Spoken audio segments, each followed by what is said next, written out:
చాలా మంది సోషల్ మీడియాలో ట్రోల్ చేస్తున్నారు. 19th కి పెద్ద వచ్చేది ఉండే అది పోస్ట్ పోన్ చేసుకున్నారు. దురందర్ కి భయపడి పోస్ట్ పోన్ చేసుకున్నారు వీళ్ళు అని చెప్తున్నారు. మీరేమంటారు?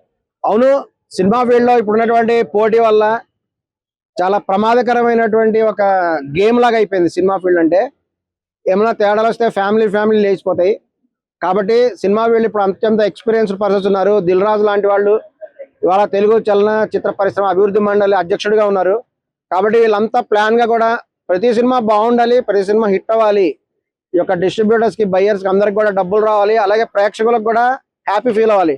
ఎందుకంటే టికెట్లు పెట్టాలి కదా, అన్ని సినిమాలు ఒకేసారి రిలీజ్ అయితే కొనడానికి డబ్బులు ఉండాలి కదా. కాబట్టి ఒక గ్యాప్ ఇచ్చి వాళ్ళు చేస్తున్నారు.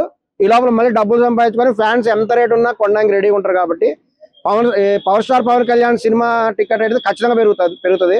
దురందర్ పెరగకపోవచ్చు, కానీ పవన్ కళ్యాణ్ టికెట్లు మటుకు పెరుగుతాయి గ్యారంటీ. కాబట్టి వాళ్ళు 500 పెడతారో 1000 పెడతారో తెలియదు కదా, ఒకవేళ 2000 పెడతారో, మరి ఫ్యాన్స్ ఆ అమౌంట్ కూడా రెడీ చేసుకోవాలి. కాబట్టి ఆ గ్యాప్ కూడా ఇచ్చి ఉంటారు.